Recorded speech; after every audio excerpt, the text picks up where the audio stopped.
네, 오늘 제가 말씀드리려고 한 내용은 그 차량용 디스플레이에 들어가는 필름 기술에 대해서 말씀을 드리려고 합니다. 네. 그러니까 먼저 저희 회사에 대해서 짧게 얘기를 드리고, 그 다음에 차량용 디스플레이 시장 동향, 그리고 끝으로는 그 차량용 디스플레이에 있어서 그 성능을 더 좋게 하거나 또는 그 운전자의 안전을 더 도모할 수 있는 그런 형태의 필름이 어떤 것이 있고 저희가 어떤 걸 하고 있는지에 대해서 말씀을 드리겠습니다. 예, 먼저 저희 회사 소개를 짧게 드리겠습니다. 저희는 원래는 SKC의 하나의 사업 부문으로 시작을 했었습니다. 그래서 처음에 했던 일들은 자기 기록 미디어라고 하는 플로피 디스크나 또는 비디오 테이프 같은 자기 기록 미디어를 국내에서 처음 개발하면서 사업을 시작을 했습니다. 그러다가 이런 자기 기록 미디어가 광기록 미디어로 변화되면서 저희도 제품의 변화가 있었는데 시장은 같은 시장이었었고요. 근데 이렇게 하면서 저희가 얻었던 기술들이 코팅이나 분산 기술, 그 다음에 고분자 공정 기술 같은 것들을 이런 제품들을 해가면서 얻을 수가 있었습니다. 그러다가 잘 아시는 것처럼 이런 제품들은 2000년이 되기 전에 다른 기술들로 변화했기 때문에 저희는 여기에서 얻어진 기술들로 새로운 사업에 진출하고자 많이 모색을 했었는데 다행히 2000년에 국내에서도 LCD 산업이 막 시작되고 있는 때였었습니다. 거기에 맞는 LCD에 들어가는 광학 필름을 99년에 처음 국내에서 개발을 했고 그 뒤로 그것과 관련된 그러니까 디스플레이와 관련된 필터나 또는 컬러 필터에 들어간 안료들, 터치 센서에 들어가는 투명 도전성 필름들, 그 외에 여러 가지 기능성 필름들을 개발하고 생산해 오면서 지금까지 이르게 되었습니다. 그래서 기존에 저희가 갖고 있었던 오래된 기술은 코팅하고 분산, 고분자 공정 기술들인데 이 뒤에 있는 디스플레이 관련된 제품들을 하면서 건식 코팅 기술, 보통 스포터라고도 부르기도 하고 PVD라고도 부르는 그런 기술들을 저희가 확보를 하게 됐고요. 그 다음에 색을 제어하는 기술, 그 다음 미세 복제 기술 같은 것들을 저희가 확보하게 됐습니다. 그래서 원래는 저희가 이렇게 쭉 제품을 개발했고 회사는 큰 변화가 없었지만 회사의 주인은 몇 번 변화가 있었습니다. 2007년에 미국의 로메나스, 나중에 이제 다우케미칼이 됐는데요. 다우케미칼하고 합작법인을 2007년에 만들어서 10년 동안 양사가 합작해서 디스플레이 쪽에 새로운 걸 개발하려고 노력을 했었고요. 그러다가 2017년에 다우하고 두퐁이 멀지하면서 다우는 이제 본업과 관련되지 않은 지분들을 다 매각을 했습니다. 그래서 필름은 다우의 본업이 아니었기 때문에 매각하면서 나머지 지분을 SKC가 다시 인수를 했고 현재는 그래서 SKC의 100% 자회사가 되어 있습니다. 앞서 말씀드린 것처럼 저희는 여러 가지 제품을 만들면서 기술들을 계속 습득해 왔습니다. 그래서 지금 현재 갖고 있는 것은 이 6가지의 기반 기술로 요약을 해볼 수가 있습니다. 그래서 웨트 코팅 기술이라고 하는 솔벤트의 레진들을 용융해서 코팅을 하고 건조하고 경화시켜서 제품 만드는 기술이 있고 또 UV로 경화가 가능한 레진에 일정한 패턴을 성형시켜서 경화시키는 그래서 다양한 패턴을 만들 수 있는 그런 필름 기술이 있고요. 그리고 건식 코팅 기술, 저희는 이제 다른 말로 스포터라고 부르기도 하는데 무기물이나 또는 금속을 필름에 코팅할 수 있는 기술이 되겠습니다. 그 외에도 분산 기술이라고 해서 나노 사이즈의 파티클들을 액상으로 안정적으로 유지할 수 있게 해주는 기술을 갖고 있고요.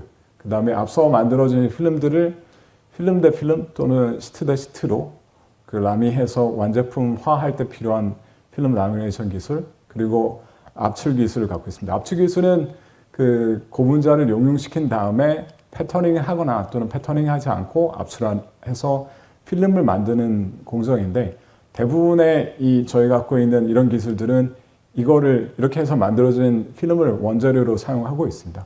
그리고 패턴이 성형되어 있는 패턴 롤을 만드는 기술이 있는데 이 기술은 앞서 말씀드린 이런 UV 큐러블 레진 기술하고 합쳐져서 이런 미세 복제 패턴을 형성하는데 사용되는 기반 기술들입니다.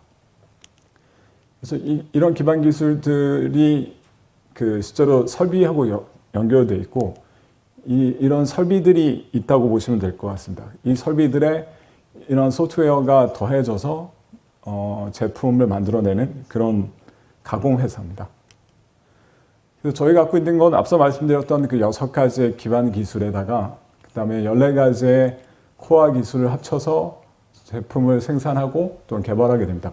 그러니까 저희가 제품을 생산하는 거는 보다 그러니까 깨끗한 환경에서 하려고 그 환경을 갖추고 있고요. 그 다음에 그 제품들 자체가 개발하는 것도 중요하지만 제품 간의 편차가 없는 제품들을 만들려고 노력을 하고 있습니다. 그래서 그런 것들을 통해서 그 시장에서 원하는 그 가치가 있는 제품들을 공급하는 걸 목표로 삼고 있습니다. 앞서 말씀드렸던 이 6가지의 기반 기술은 한 가지가 다 제품을 만드는 데 사용이 되지만 그 요즘처럼 복합화된 제품이 필요한 상황에서는 이 6가지 기반 기술들이 다 합쳐져서 활용이 됩니다. 그 가운데 가장 저희가 오랫동안 갈고 닦았던 기술은 이 코팅 기술인데요. 이 코팅은 거의 모든 제품에 한 번씩은 사용이 되는 공정입니다. 그래서 이 코팅을 어떤 툴을 갖고 코팅을 균일하게 하느냐도 중요하고요. 또 어떤 방식을 경화시켜서 원하는 그런 제품을 얻어내느냐도 중요합니다. 그래서 이 코팅을, 그러니까 용액이나 레진을 필름에다가 도포하는 걸 코팅 툴이라고 부르는데, 이 코팅 툴은 이렇게 다양한 종류들이 있습니다. 이런 다양한 종류들은 사실 그 고객이 원하는 그 품질이나 외관, 제품 특성에 맞게 골라 써야 되는 그런 특성을 갖고 있습니다. 그래서 이런 코팅 기술을 기반으로 해서 저희가 만드는 제품들은 대부분의 경우는 이 6가지 기반 기술을 다 활용하게 됩니다. 그러니까 저희 아까 말씀드린 것처럼 원재료가 되는 폴리에스터 필름을 먼저 만들고 그리고 그 위에 코팅 기술을 통해서 하드니스를 올려주거나 또는 글레어 특성을 줄여주는 안티글레어 코팅 같은 걸 하고 그리고 점착 코팅을 해서 피착제에 붙여줄 수 있게 만드는 기능을 추가하기도 하고 또 이 점착체를 보호해주기 위한 이형 필름을 만들어서 붙이기도 합니다. 끝으로 이런 제품들을 보호하기 위한 보호 필름을 역시 웨트 코팅 기술로 만들어서 그 라미네이션 기술을 통해서 합체하는 형태의 제품을 주로 만들고 있습니다. 그래서 이런 제품들은 비산을 방지하기 위해서 쓰이는 비산 방지 용도의 필름이나 또는 플렉서블한 디스플레이에 있어서 보강 역할을 해주거나 또는 커버 윈도우의 역할을 해주는 그런 필름들도 지금 말씀드렸던 기술들을 통해서 얻어질 수가 있고요. 또 이따가 설명을 드릴 반사 방지 특성을 갖게 되는 그런 비산 방지 필름도 아까 소개드렸던 건식 코팅 기술이 더해지면 제품화가 됩니다. 그래서 이 여러 가지 층을 갖고 있는 제품이 대부분 요새 원하는 제품들이기 때문에 이런 제품들을 생산할 수 있는 다양한 기반 기술을 갖고 있느냐, 그다음에 그런 기반 기술들이 얼마나 깨끗한 환경에서 활용되고 있는지가 그러니까 디스플레이에 있어서는 중요한 요구 사항이 되겠습니다. 저희가 하는 건 주로 디스플레이에 들어가는 필름들입니다. 예를 들면 커버 글라스에 들어가는 비산 방지 필름이나 또 데코레이션 목적의 필름이나 또 이따 소개해드릴 반사 방지의 역할을 해주는 필름들, 그다음에 터치 센서에 들어가는 보강 필름이나 또는 센서 보호 필름들, 그리고 ITO를 만들 때 쓰는 기재들, 그리고 OCA를 생산할 때 필요한 실리콘 코팅이 된 이형 필름 같은 것들이 저희가 디스플레이 쪽에 공급하는 제품들이고요. 패널 쪽에는 LCD나 OLED 패널에 들어가는 밀베이스라고 하는 안료를 만들어서 컬러 필터의 원료로 공급을 하고 있고, 또 OLED 공정은 몇 단계 공정을 거치는데 이 공정 간에 만들어진 OLED 패널을 보호하기 위한 그런 공정용 보호 필름 같은 것들이 저희가 패널 쪽에 공급하는 제품들입니다. 이제 백라이트라고 LCD 같은 경우는 뒤에서 후면에서 빛을 발해주는 빛을 내는 기구가 필요합니다. 백라이트라고 부르는데 이건 여러 가지 필름으로 구성이 되어 있습니다. 물론 기본은 LED지만 LED에서 난 빛을 유니폼하게 만들어주거나 휘도를 올려주거나 더 색을 비비드하게 선명하게 만들어주는 그런 필름들이 있는데 그런 필름들을 저희가 해서 공급하고 있습니다. 그래서 거의 그 디스플레이에 들어간 필름들은 대부분 다 하고 있습니다. 저희는 지금 그 천안에 연구소하고 그다음 주요 공장이 있고 중국, 유럽에 공장이 있는데 저희를 가공 회사라고 부릅니다. 저희는 원재료를 만들지 않고 그 원재료를 만드는, 그러니까 이 PET 필름은 저희 모 회사가 만드는데 만들어진 PET 필름에 가공을 해서 완제품을 만들기 때문에 저희 가공 회사라고 부릅니다. 그래서 가공 회사하고 이 플라스틱 필름 만드는 PET는 저희는 이제 하나의 회사긴 한데 이건 뗄래야 뗄 수가 없는 관계입니다. 그래서 저희가 갖고 있는 가장 큰 장점은 원재료 가공을 같이 하고 있는 큰 장점이 있고 이걸 통해서 좀 더 그 고객이 요청하는 특성을 갖는 제품을 좀 더 빠르게 개발해서 대응하는 특성 을 갖고 있습니다. 예, 그 다음으로는 자동차용 디스플레이 시장에 대해서 잠깐 말씀을 드리고 관련된 필름에 대해서 소개를 드리겠습니다. 예, 자동차용 디스플레이는 그 다들 이제 자동차에 대부분 관심들이 많으시니까 또 최근에는 자동차가 그 혹자는 바퀴가 달린 스마트폰이라고 할 정도로 그 자동차 안의 인테리어나 엔터테인먼트 기능이 아주 중요해져 가고 있습니다. 자동차 내에서 그 다른 기기들하고 어떻게 연결할 건지 또 어떻게 그 유용한 정보들을 표시해 줄 건지 이런 것들이 다 자동차에서 디스플레이가 하는 역할들입니다. 근데 이 자동차용 디스플레이는 과거는 이 클러스터라고 부르는 계기판이 대부분 아날로그 방식이었는데 지금은 디지털화 돼가고 있습니다. 그래서 현대차 같은 경우도 이게 옵션으로 지금 제공이 되고 있지만 현재 이게 전체 예를 들면 그랜저 RG가 팔릴 때 전체 옵션의 30% 정도가 디지털 계기를 클러스터를 쓰고 있는데 내년에는 70% 이상 새로운 차들은 채택을 하게 하려고 옵션을 구성한다고 합니다. 그래서 그 센터 디스플레이도 그러니까 센터 디스플레이가 아니라 그 클러스터도 계기판도 그 디스플레이 모듈화 돼가고 있습니다. 그러니까 예전에는 이게 아날로그였고 지금도 그렇지만 이게 아날로그고 그다음 가운데 디스플레이가 들어가서 하이브리드 타입으로 되는 게 지금 가장 많은 구조인데 향후에는 이거 전체가 원장이 다 디스플레이 패널이 됩니다. 지금도 이미 그런 상황이고 그게 이제 진전해가는 추세입니다. 그래서 보시면 클러스터가 이게 면적입니다. 그 숫자가 확 와닿지는 않으시겠지만 그 55만 스퀘어 정도가 클러스터 디스플레이의 연간 규모였는데 앞으로 3년 뒤에, 2년 뒤죠. 2년 뒤에는 거의 80만 스퀘어가 클러스터 디스플레이로 사용이 되니까 그 연평균 거의 1.4배 이렇게씩 성장을 1.2배, 1.2배씩 성장해서 3년 뒤에는 지금보다 40% 이상 성장을 하게 됩니다. 이게 다 아날로그에서 그러니까 그 디지털화 되면서 그 다음에는 센터 스택 디스플레이라고 부르기도 하고 센터 인포메이션 디스플레이라고 하기도 하고 오디오 비디오 내비게이션이라고 하기도 하는 저희가 흔히 잘 알고 있는 그 오토모티브 모니터들입니다. 옆으로 긴 것도 있고 밑으로 긴 것들도 있지만 어쨌든 얘가 표시하는 정보는 오디오, 비디오, 내비게이션뿐만 아니라 그 뭐 테슬라 같은 전기차들은 여기에 있는 그 여러 가지 조작 버튼들이 다 일체화되어 있기 때문에 센터 스택 디스플레이라고 부릅니다. 얘도 사이즈가 커져가고 있습니다. 사이즈가 커져가면서 보시는 것처럼 면적이 올해는 재작년에 120만 스퀘어였지만 3년 뒤에는 160만 스퀘어로 1.3배가 성장을 하게 됩니다. 이 외에도 물론 헤드업 디스플레이가 있지만 이 미러 같은 그 사이드 미러를 디지털화하는 그런 디자인들이 나오고 있고 이미 토요타는 그런 모델을 렉서스에 실어서 옵션상으로 내고 있고 아우디의 이트로는 얘를 올레드로 해서 출시를 했습니다. 그래서 이 미러도 여러 가지 장점이 있습니다. 비 오는 날 껌껌할 때 또 여기 안개가 껴있으면 잘 안 보이잖아요.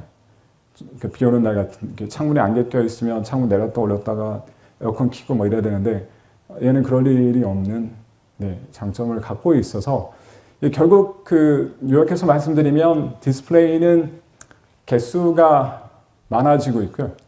이게 디지털화되면서 이것도 디스플레이로 바뀌었고, 그다음에 이건 조금 더 시간이 걸리겠지만 새로운 용도도 찾아가면서 면적이 개수가 늘어나고 있는 시장입니다. 이따가 숫자는 다시 한번 말씀드리겠습니다. 예, 그럼 디스플레이에 요청되는 기술들은 뭐가 있느냐? 그건 이따 더 자세히 설명드리겠습니다만은 특징적인 게 있습니다. 일반적인 TV나 모니터, 노트, 스마트폰에 들어간 디스플레이와 달리 얘는 특성상 장기간 공급을 해줘야 되는, 그러니까 소재 업체로서는 장기간 공급을 해줘야 되는 장점과 단점이 있습니다. 장점은 안정적으로 판매할 수 있다는 장점이 있지만 들어가는 데 시간이 많이 걸리고 양이 늘어나기까지 기간이 많이 걸린다는, 또 절대 망하지 않고 버텨야 된다는 그러니까 접을 수가 없는 그런 양날의 칼과 같은 특성을 갖고 있고요. 그 다음에 이따가 주로 말씀드릴 내용이긴 한데, 자동차라는 거는 아주 밝은 분위기에서 타기 때문에 디스플레이가 밝아야 됩니다. 그래서 일반적으로 TV는 보통 저희가 흔히 표현하는 칸델라로 표현하면 400칸델라 또는 그러니까 저가는 200에서 일반적으로 팔리는 건 300칸델라, 그 다음에 고사양 TV들은 400칸델라 정도 되는데, 여기는 디스플레이가 최소한 700에서 800 정도의 고輝도가 필요합니다. 그래서 그런 면에서 디스플레이가 요구받는 이나 특성들이 있고요. 그러면 이제 열이 많이 나니까, 그러니까 밝게 만들려면 LED를 더 밝게 해야 되니까, 그럼 열이 많이 나니까 그 열에 대한 대책들이 필요한 필름들이 필요합니다. 물론 이제 자동차라는 게 아주 추운 데서 타고 엄청 더운 데서 타고 차를 세워놓으면 한여름에는 50도, 60도 이렇게 차 온도가 올라가니까 그런 여러 가지 아주 익스트림한 컨디션에서 잘 견뎌야 되는 그런 특성을 갖고 있는 시장의 소재가 되겠습니다. 이 디스플레이 패널은 여러 가지 기술이 있지만 가장 더마넌트한 기술은 잘 아시는 대로 LCD입니다. TFT 기반의 LCD가 지금 대부분에 채용되고 있는 디스플레이 기술이라고 보면 되는데, 변화는 기존의 아모포스 실리콘, 이 아모포스 실리콘은 대부분의 TV는 이 아모포스 실리콘 기반의 TFT로 만들어진 LCD라고 보시면 됩니다. 근데 대부분의 스마트폰은 LTPS 기반의 TFT로 만들어진 LCD를 채용하고 있다고 보시면 되고, OLED 빼고입니다.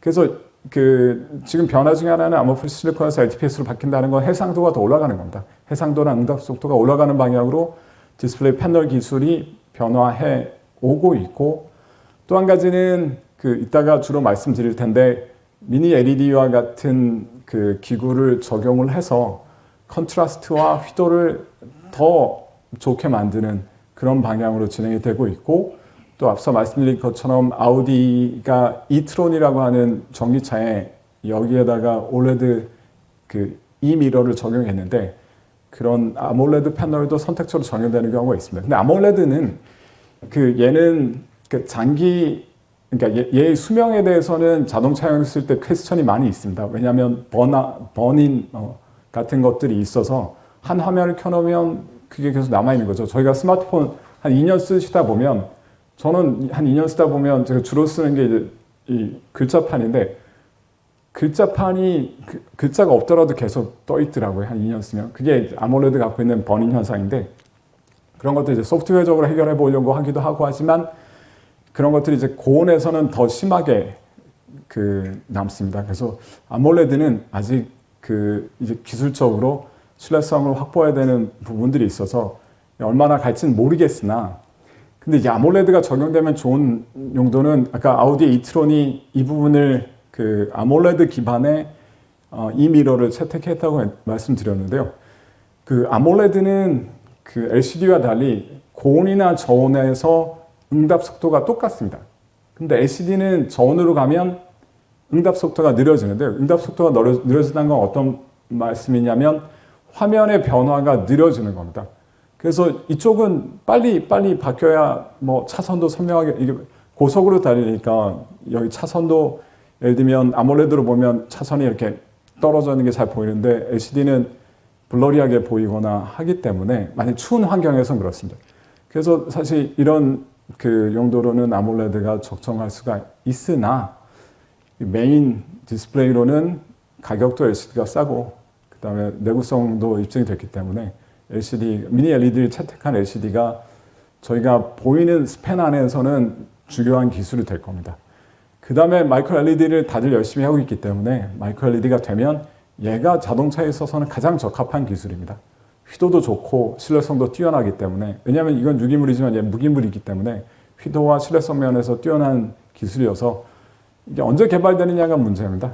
개발이 되면 제일 좋은 적합한 차량용 가장 적합한 기술이 되겠습니다.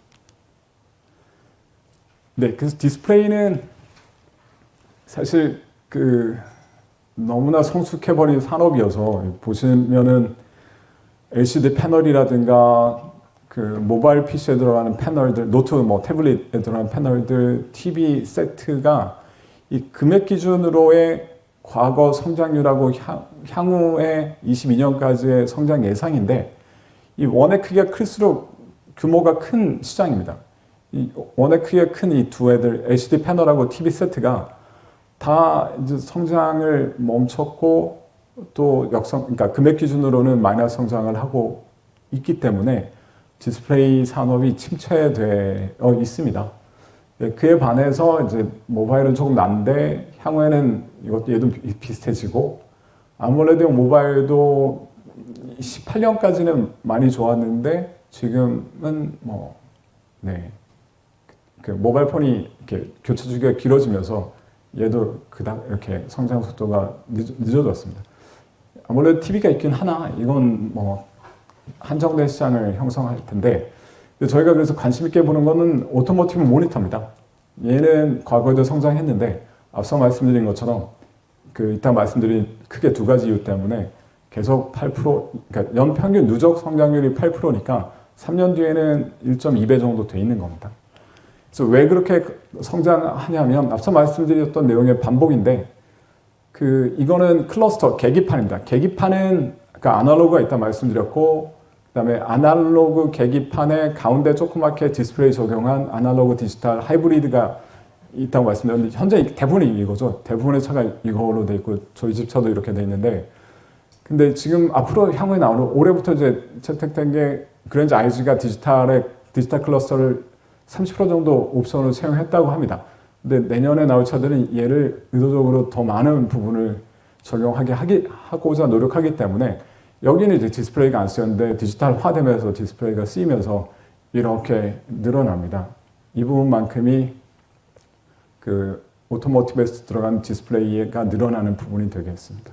그래서 오토모티브는 성장을 하고요. 또 한 가지는 센터 스택 디스플레이, 그러니까 오디오, 비디오, 내비게이션이 들어가 있는 센터 스택 디스플레이의 사이즈가 커져갑니다.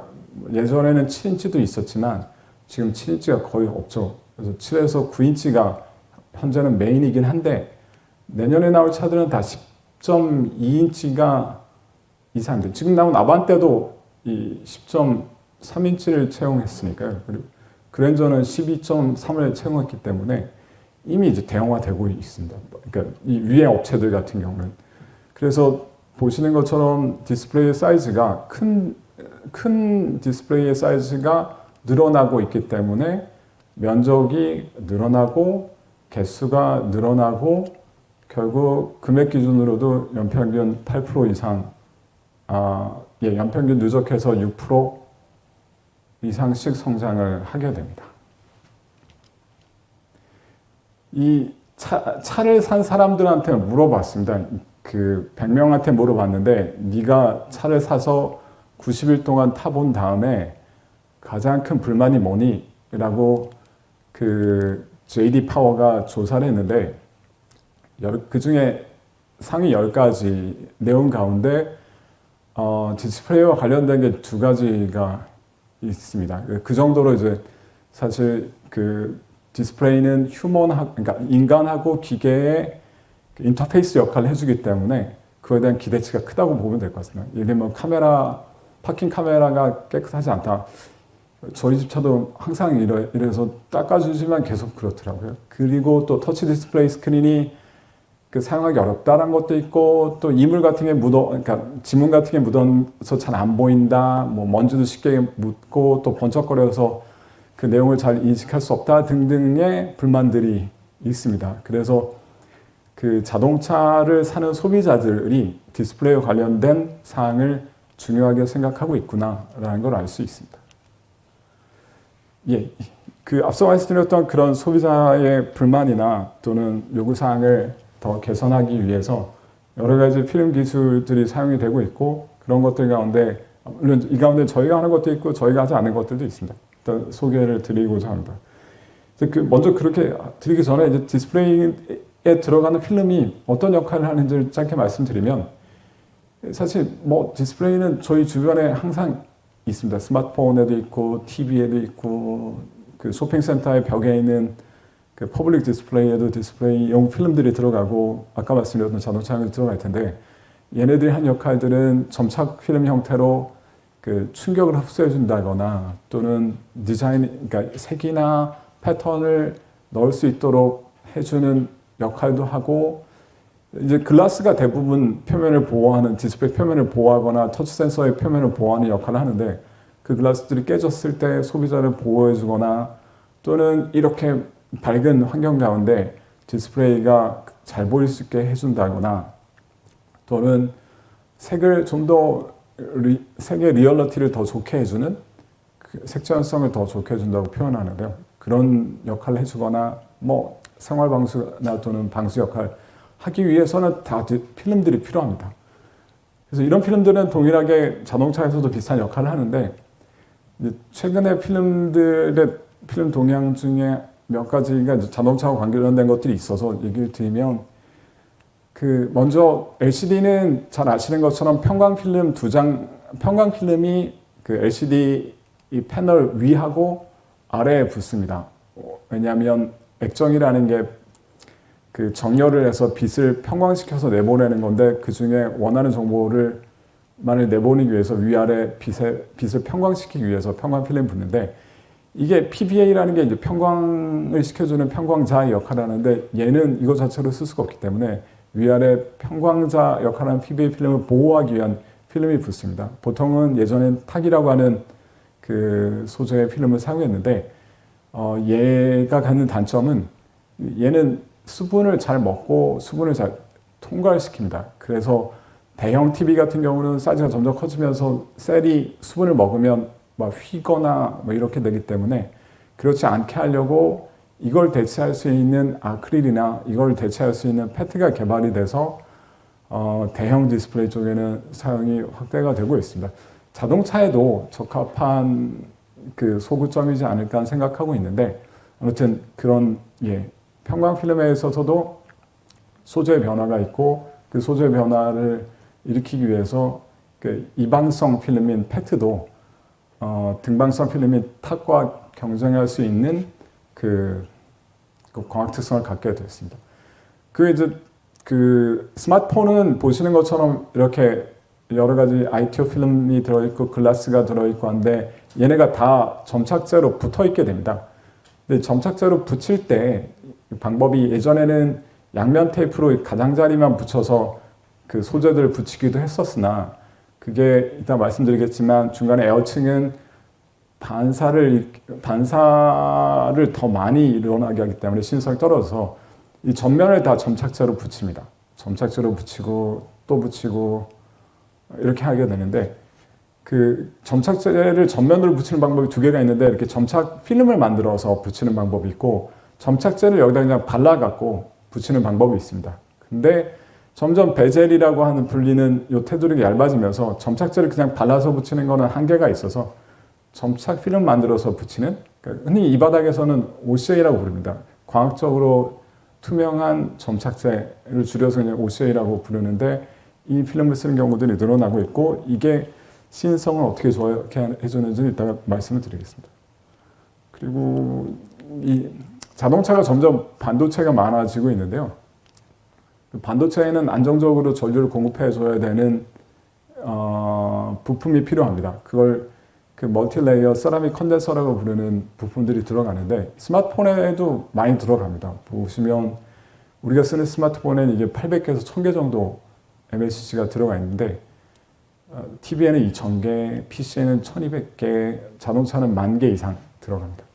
얘가 이렇게까지 그러니까 보시면은 이게 그 뭐가 묻은 게 아니고요. 이게 요런 사이즈의 MLCC들도 있습니다. 그래서 이렇게 MLCC가 작아지면서 이렇게 크게 보면 이런 건데 작아지면서 스마트폰이 커지지 않으면서 반도체를 많이 꾸겨 넣을 수가 있게 된 겁니다.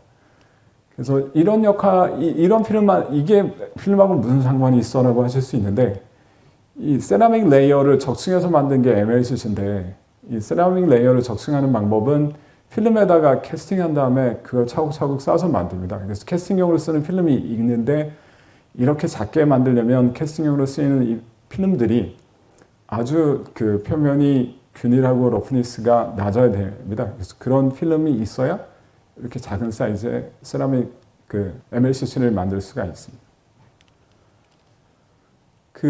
먼저 TV 기술의 변화에 대해서 말씀을 드리고 이게 자동차하고 무슨 관계가 있는지를 이어서 말씀을 드리려고 합니다. TV는 물론 이제 가격이 싼 게 제일 좋긴 하지만 가격이 싼 것만으로는 만족하지 못하는 소비자들이 많아서 TV도 계속 디자인이나 화질이나 이런 게 좋아지고 있습니다. 몇 가지 특징을 말씀을 드리면 보시는 것처럼 해상도가 좋아지고 있고요. 이거는 셀이 해상도가 더 올라가게 되면서 해상도가 좋아집니다. 8K가 내년에는 그래도 어느 정도 의미 있는 숫자 정도의 시장을 점유하게 될 텐데 이것과 아울러서 이 보시는 것처럼 인피니티 스크린이라고도 마케팅 마케터들이 이름 붙여놓기도 했고 제로 베저링이라고도 붙여놓긴 했는데 전체가 다 화면으로만 돼 있는 그런 디스플레이가 늘어나고 있습니다.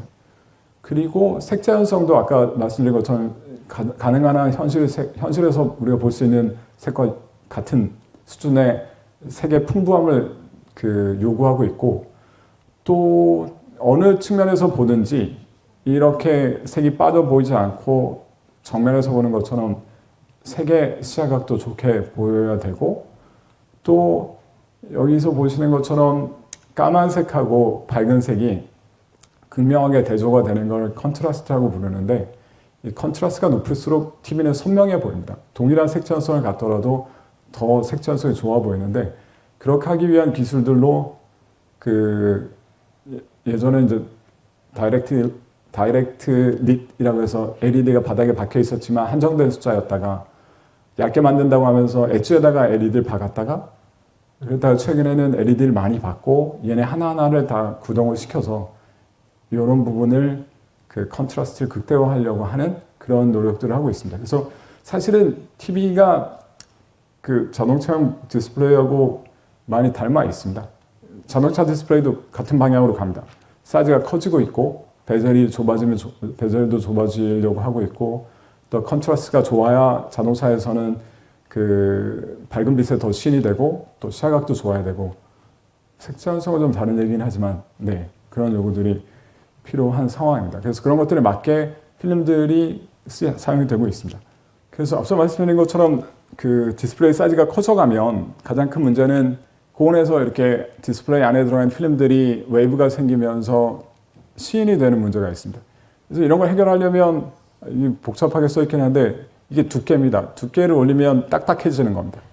두께의 3승에 비교해서 딱딱하기가 증가하니까 필름 두께를 막 올리는 게 그동안의 방향이었으나 그럼 디스플레이가 계속 두꺼워질 테니까 이거 바람직한 방향은 아니었었습니다. 그래서 얇은 필름들을 붙여봤습니다. 붙였더니 똑같은 두께의 단일 필름 비교해서 붙인 필름의 강도가 훨씬 더 좋았습니다. 그래서 디스플레이 안에는 사실은 몇 장의 필름들이 들어가는데 이 필름들을 다 붙였습니다.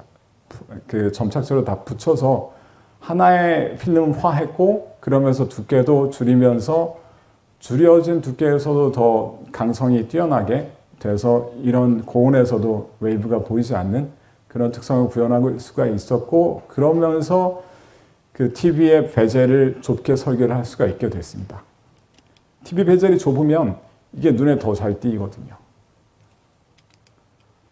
그리고 두 번째로는 아까 말씀드렸던 로컬 디밍입니다.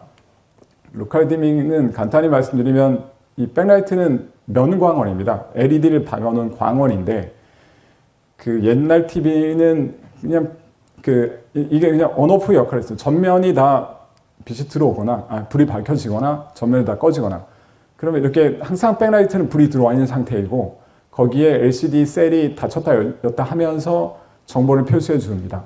그러다 보니 보시는 것처럼 이 끝에 그림하고 비교해 보면 원래 이제 까만색이어야 되는데 까만색으로 표시할 수가 없습니다. 왜냐하면 그 액정은 아무리 잘 그 배양이 되더라도 빛이 새는 그 수밖에 없는 구조이기 때문에 그렇습니다. 그래서 이게 다이렉트인데 엣지에 그러니까 양쪽 위나 또는 아래에 LED를 놓고 그 LED를 불이 들어와야 되는 부분은 켰다가 이런 꺼멓게 돼야 되는 부분은 꺼봤습니다.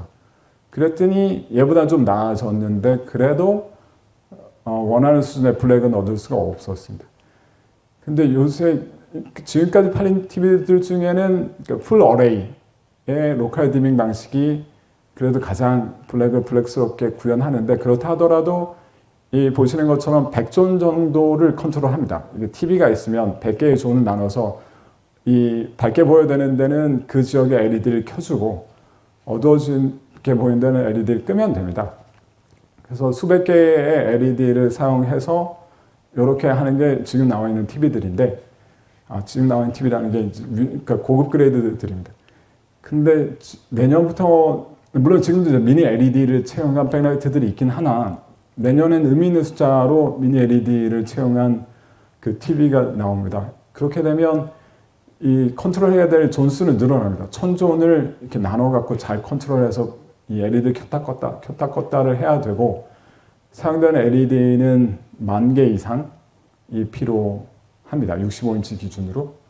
그래서 기존에 요거보다 요게 한 8배에서 10개 정도 LED가 더 들어가면서 보시는 것처럼 블랙을 아주 블랙스럽게 구현을 할 수가 있습니다. 사실은 OLED는 자기 발광이기 때문에 블랙을 블랙스럽게 구현하는데 LCD가 그거를 못할 뿐입니다. 근데 요런 그 백라이트 기술하고 회로 구동 기술을 사용해서 그 블랙을 블랙스럽게 아까 말씀드렸던 것처럼 블랙이 블랙스럽게 되면 신성이 더 좋아집니다.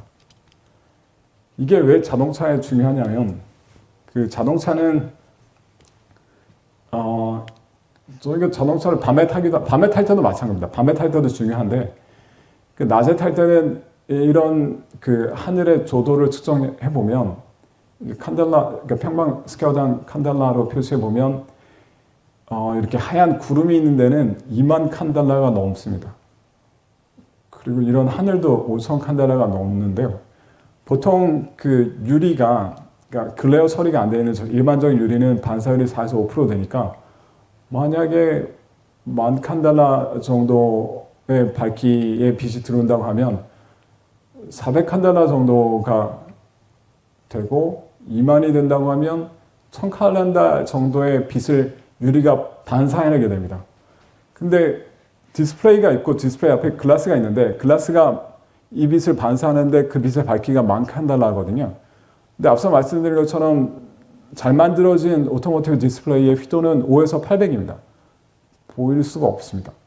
그래서 안 보이는 거죠. 디스플레이에 나오는 표시된 게 이런 그 외곽 효과 때문에. 그래서 이런 것 때문에 그 잘 보이지가 않는 문제점들이 있고 그걸 개선하기 위한 필름들이나 그 디스플레이 기술들이 있습니다. 그래서 로컬 디밍을 앞서 말씀드렸던 로컬 디밍을 자동차에 적용하면 어떻게 되냐면 일단은 말씀드린 것처럼 블랙이 블랙스러워집니다. 이렇게 되면 뭐가 좋아지냐면 밤에 운전한다고 생각하시면 이 밝은 부분이 다 윈드실드, 그러니까 앞 유리창에 다 비추게 되지만 까만 이렇게 완전 블랙이 구현이 되면 창문에 비치는 영역이 작아지기 때문에 밤에 운전할 때도 시인성이 더 좋아지는 거고요. 그러니까 앞 유리의 시인성이 더 좋아지고 또 한 가지는 이러면 밤에 이게 이런 거보다 이게 인테리어 다른 인테리어랑 조합하기가 훨씬 더 좋습니다. 그래서 까만 게 대부분 인테리어는 까만색이니까요.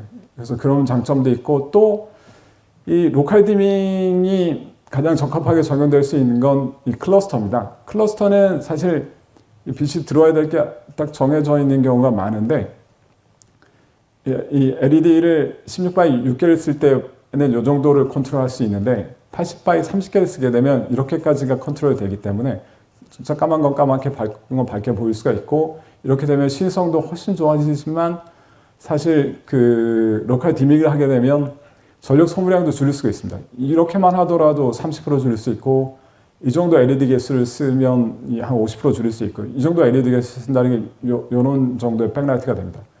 그 다음에 이 정도로 LED를 더 많이 넣으면서 클러스에 적용하면 왜냐면 클러스는 대부분 다 까만색이니까요. 이런 거 안 키면 되니까.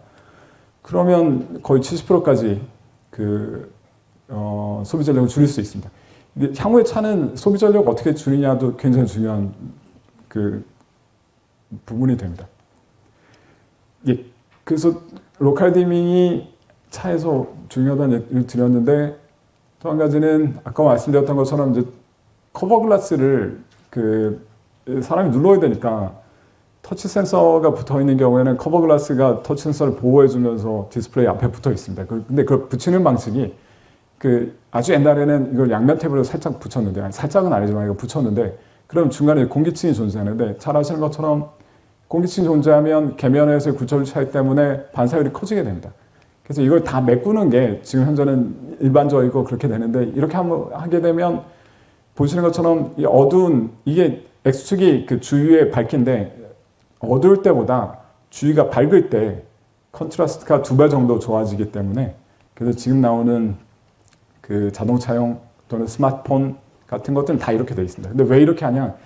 이렇게 하는 거는 붙이는데 비용이 많이 들기 때문에 큰 사이즈들은 예를 들면 노트북이나 뭐 더 큰 사이즈들은 아직도 이렇게 양면 테이프를 써서 붙이는 경우들이 있습니다. 또는 이제 양면 테이프를 통해서 붙이는 게 이제 가격이 싸니까 이렇게 하면서 이 중간에다가 반사 방지 필름을 넣어서 반사율을 줄여주고 투과를 올려주는 그런 기술도 존재합니다. 네, 또 한 가지는 앞서는 이제 커버 글라스 안쪽에 그 반사율을 줄여주는 걸 얘기 드렸는데 커버 글라스 바깥쪽에 위치해서 커버 글라스가 빛을 많이 반사하지 않도록 그러니까 아무 처리가 안 되어 있는 커버 글라스는 4에서 5% 정도 반사율이 존재를 합니다. 근데 그 잘 설계된 그런 반사 방지 기능 그러니까 보통 얘네들은 굴절률이 다른 층을 3개에서 5개 정도 쌓게 되면 물리적으로 상세 간섭 현상을 잘 활용해서 반사를 억제시켜주게 됩니다. 그래서 그런 그 층을 설계를 잘 하면 그러면 보시는 것처럼 전 파장대에 있어서 반사율이 0.5% 미만까지 이 가시광선 영역에서 여기까지니까요. 여기서 여기까지니까 가시광선 영역에서의 반사율을 0.5% 이내로 0.2% 이렇게까지 줄여주기 때문에 시인성이 되게 좋아집니다. 그 밝은 분위기에서. 그래서 이런 필름들이 사용이 되고 이런 필름들은 보통 그 자동차는 선글라스를 끼고 보는 경우가 많은데 이게 그 어떤 기재, 플라스틱 기재에 이런 층들이 올라가는데 이 플라스틱 기재가 등방성이어야지 과학적으로 그 형광 선글라스 끼고 볼 때도 괜찮지만 이게 이방성이면 왜곡이 있는데 그래서 탁이라고 하는 등방성 소재를 쓰지만 탁은 다루기가 어렵고 뭐 등등 이슈가 있습니다. 아까 물도 많이 먹는다고 말씀드렸고요. 하지만 그 페트가 그 외에 다른 부분들은 다 장점이 있는데 페트는 이게 이방성이어서 못 썼는데 이거를 광축을 잘 관리하면 형광 선글라스하고 맞출 수가 있습니다. 그래서 그런 소재들도 쓰이고 있습니다. 그래서 커버 글라스 앞쪽에 붙어서 반사율을 줄여주는 필름들이 그 있고 앞서 말씀드렸던 그 시인성을 좋게 해주는데 역할을 하고 있습니다. 근데 디스플레이는 또 한 가지는 차량용 디스플레이는 그 사실 운전자가 보거나 운전자 옆에 앉아 있는 사람이 보는 게 답니다. 그래서 TV보다는 시야각이 좁아도 되긴 하는데 근데 한 가지 제약은 얘는 좌우로 시야각은 좋으면 좋습니다. 좋으면 좋은데 상하 시야각은 좁아야 됩니다. 왜냐하면 상하 시야각이 그 크다는 뜻은 위에서도 잘 보이고 밑에서 쳐다봐도 잘 보이는데 그거는 위로도 빛이 많이 나가고 밑으로도 빛이 밝게 나가기 때문입니다. 그렇게 되면 어떻게 되냐면 보시는 것처럼 그러니까 대시보드가 앞에 그 신성을 좋게 하려면 스무스하게 낮게 서게 해야 되는데 그렇게 하기 위해서 디스플레이 이렇게 심어 놓으면 그 앞에 앞유리창에 비춰서 그 운전하는데 방해가 되죠. 그래서 위로 올라가는 빛을 막아주기 위해서 위쪽으로는 빛이 많이 올라가지 않고 좌우로만 빛이 퍼지게 만드는 구조로 광학 필름들을 설계합니다. 근데 그렇게 잘 설계하더라도 이걸 막을 수가 없어서 극단적은 아닌데 비싼 자동차들에는 루버 필름이라는 걸 붙입니다. 루버 필름은 간단하게 말씀드리면 블라인드하고 똑같습니다. 블라인드를 보면 이렇게 블라인드를 열어놓으면 정면에서 보면 보이지만 옆에서 보면 하나도 안 보이는 것처럼 그런 블라인드 역할을 하는 게 루버 필름인데, 또는 노트북에 가끔 사용하시는 보안 필름이 옆에서 보면 아무도 못 보게 만드는 그게 쓰이는 게, 그 필름을 반대 방향으로 붙이면 위로 빛이 안 올라가거든요. 그래서 그런 필름을 사용하면 똑같은 디스플레이더라도 윈드실드에 비춰주는 디스플레이 양을 줄일 수가 있습니다. 그리고 또 한 가지는 아까 로컬 디밍을 말씀 많이 드렸는데, 이 로컬 디밍 하게 되면 LED의 개수가 늘어나지만 이제 그 모듈을 작게 하려면 광학거리를 좁혀야 되는데, 그러면 LED가 이렇게 눈에 띌 수밖에 없습니다. 근데 그런 것들을 유니폼하게 만들어주기 위해서 굴절이 큰 그런 소재를 사용해서 유니폼한 LED, 유니폼한 명광을 얻기 위한 그런 필름들도 있습니다. 앞에 얘기 드린 거랑 좀 관계가 없긴 한데, 저희는 아까 말씀드린 것처럼 가공하는 회사입니다. 가공하는 회사는 원조를 만드는 회사도 아니고 또 완제품을 만드는 회사도 아닙니다. 그러니까 완제품이라는 건 자동차 만드는 회사가 아니라는 거죠. 그래서 저희는 고객하고 또 저희의 그러니까 뒷단에 있는 공급자들하고 오픈 이노베이션을 할 수밖에 없는 운명입니다. 그래서 그런 거를 저희는 이제 더 잘할 수 있도록 이런 얼른 보시면 잘 이해가 안 가시겠지만, 간단히 말씀드리면 이 고객하고의 협업을 할 때 보통은 저희가 다 만들어서 갖다 주면 고객이 이건 아니야, 다시 만들어 와, 이런 걸 이제 무한 반복하게 되는데, 사실 대부분의 정보가 고객 쪽에 있기 때문에 저희가 아무리 잘 만들어 가더라도 이 반복하는 사이클을 쉽게 줄일 수가 없습니다. 반복 사이클이 늘어나면 늘어날수록 비용이 늘어나니까요. 그래서 그 디자인 기능의 일부, 그다음에 프로토타입 만드는 기능의 일부를 고객 쪽으로 옮기면 얘네가 어떤 게 필요한 건지에 대한 정보들을 갖고 있으니 그런 것들이 좀 더 반복 횟수를 줄이고 개발 기간을 줄일 수 있습니다. 이런 거를 저희가 하기 위해서 오픈 이노베이션 하는데, 이걸 더 잘하기 위해서는 디지털 트랜스포메이션 통한 DB를 구축하거나 하는 등등등의 일련의 작업들을 하는데, 그런 것들을 이제 저희는 소재 회사로 앞으로 해야 될 일로 생각하고 해나가고 있고요. 또 말씀드리고자 하는 바는, 저희는 그러니까 원조를 만드는 회사가 아니고 또 자동차 만드는 회사도 아니기 때문에 앞뒷단에 있는 업체가 아니라 고객들과 협업하기 위한 준비가 항상 되어 있는 회사이기 때문에 많이 어떤 분들이 와 계실지 저는 잘 알지는 못하지만, 그래도 이제 자동차에 관심을 갖고 계신 분들이니까 자동차용에 사용되는 디스플레이를 하기 위해서 협업을 했으면 하는 그런 생각 때문에 이렇게 잠깐 얘기 드렸습니다. 네, 아까 말씀드렸던 거 잠깐 정리했는데, 이제 보시면 다 아는 내용이고, 또 앞서 말씀드린 것처럼 결국은 이제 디스플레이가 여러 가지 들어가지만 그 안에 있는 디스플레이들을 잘 하모나이징 하는 그런 인테그레이터가 필요하고, 그 인테그레이터들하고 저희는 협업을 해서 이 자동차는 이 구조를 변경하기가 되게 까다로우니까요. 그러니까 처음에 할 때 잘하지 않으면 비용이 많이 듭니다. 그래서 앞서 말씀드렸던 그런 시야각이나 휘도나 또는 어떤 디스플레이 써야 될지 같은 것들을 협업해 나가는 게 이 자동차용 디스플레이가 좀 더 유용하게, 또 그러니까 사용자와 기계 간의 인터페이스 역할을 더 훌륭하게 해줄 수 있는 방안이 아닐까 생각하고 있습니다. 네, 감사합니다.